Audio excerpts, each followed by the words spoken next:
So there's been recently like this biggest UK aid package to Ukraine, which unfortunately did not include any sort of artillery shells, which is very disappointing.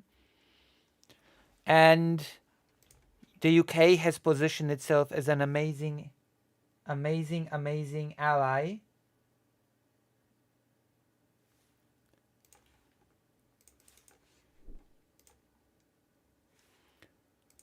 But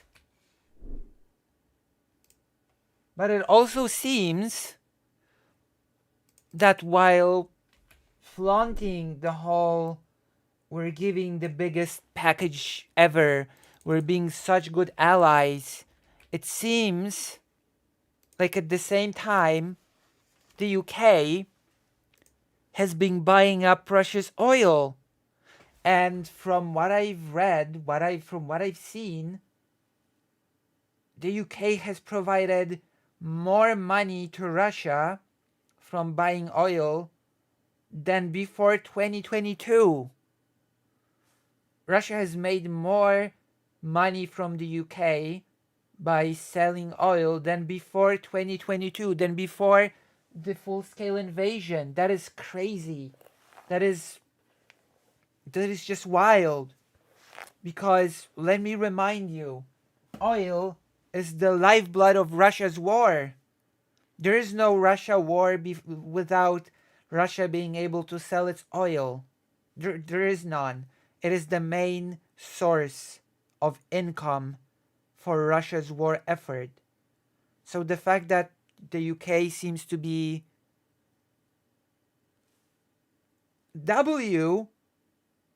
the UK is buying oil from Russia. How is that a rare W for the UK? Unless there's a super big delay and you're responding for the big aid package. But it's just it's mind blowing that Russia has made more money from the UK than before the full scale invasion. That's just let's read about it because Yahoo Finance. I assume that the Yahoo Finance is not lying, especially since I've also seen articles about it in the Polish media as well. So it's not just Yahoo Finance. It's just the English language source that I've got. Okay, that just happens to be an English language source that I've got on the matter. So it's not just actually like you know.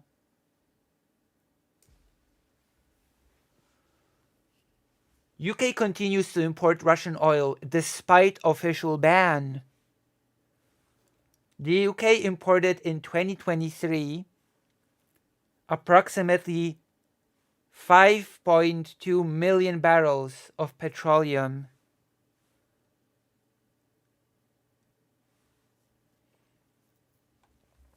Products derived from Russian crude oil, with jet fuel making up the bulk of these imports at 4.6 million barrels, The Guardian reported on April 24th. By the way, since for now I'm not dual streaming to Twitch, I'm just gonna fix the delay.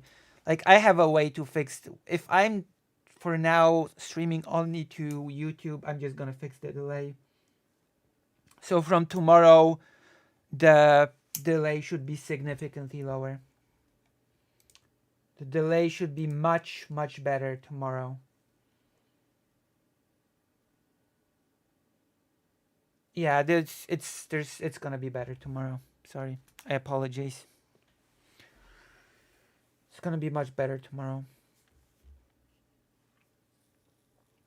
So 5.2 million barrels of petroleum products derived from Russian crude oil, with jet fuel making up the bulk of these imports at 4.6 million barrels, The Guardian reported on April 24th.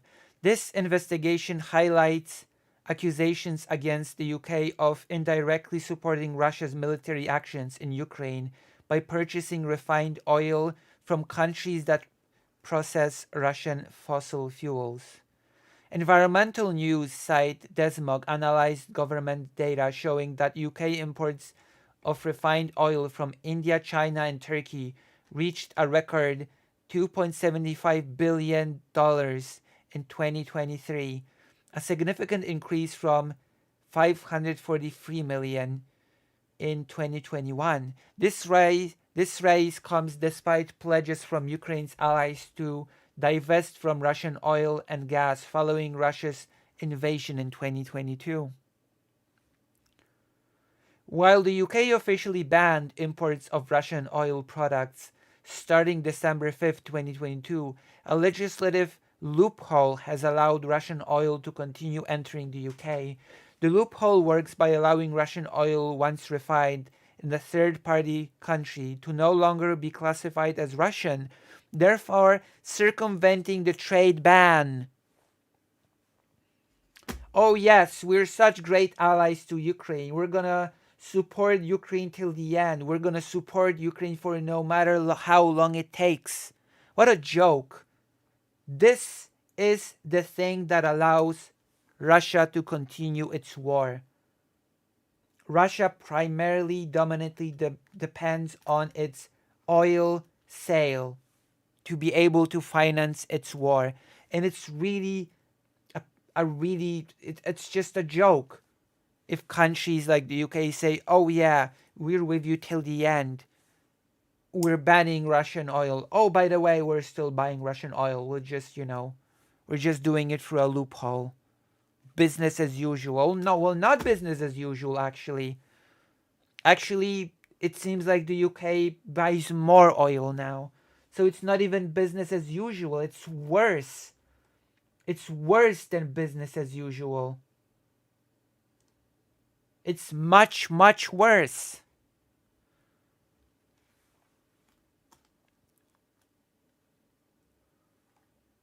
Russian oil is first sold to other countries before being redirected to the UK market. Amid these economic entanglements, Ukraine has ramped up its military response to Russia's energy infrastructure. Like, it just makes me so glad that Ukraine is attacking oil refineries. Like, no. And the US told Ukraine to stop, of course. Like, screw you. No. Ukraine is using its own drones and has the right to attack the refineries, especially since countries are using loopholes to just buy up oil. You know?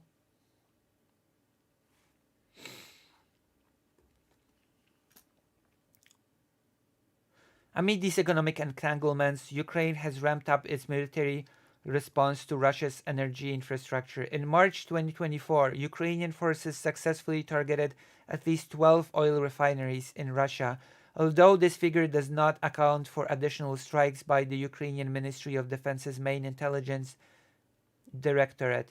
According to CEO of Gunvor Group Ltd, Torbjorn Tornqvist, Russia lost about 600,000 barrels of daily refining capacity as a result of Ukrainian drone strikes.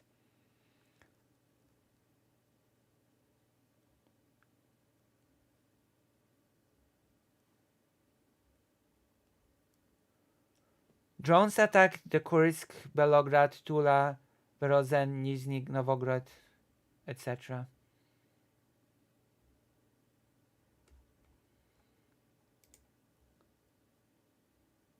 So yeah.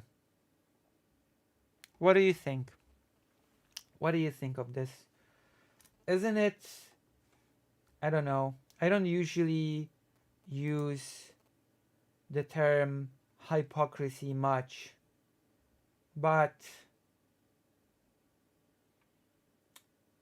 isn't it a little bit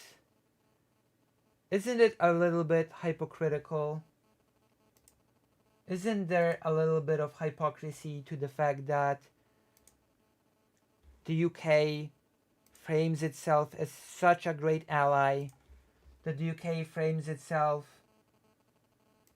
as this place that gives the biggest package to date, and yet it pretty much fuels Russia's war effort. And I'm gonna ask a bold question. I'm gonna ask if if the UK is doing it, then who's to say what other countries are doing it? Right?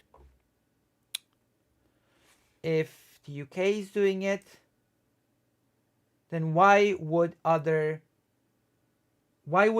countries also not do it?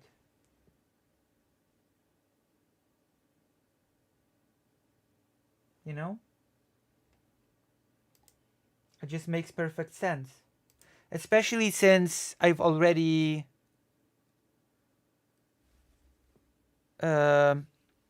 I've already read quite a bit ago about this sort of scheme of Russia refining oil in third-party countries and just selling it further. Just that Russian oil is just entering the market, but it's entering through a roundabout way. It just becomes part of the market. It's just ridiculous. It's ridiculous that this sort of thing is allowed, and that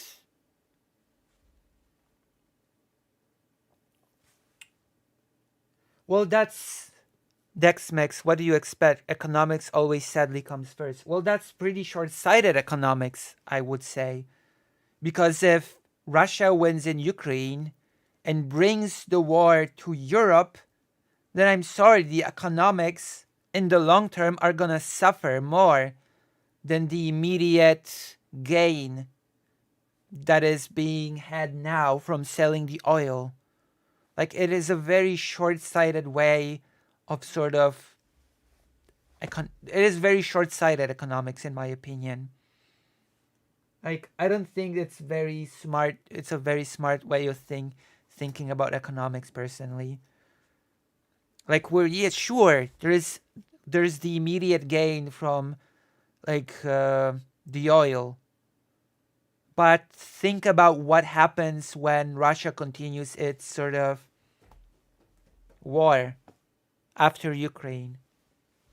What happens then?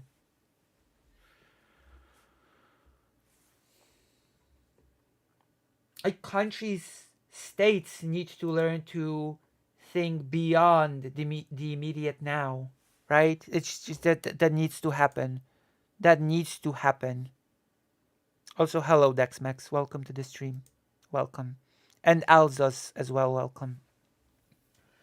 So that's it basically. That's it when it comes to this. We're just going through these topics like mad.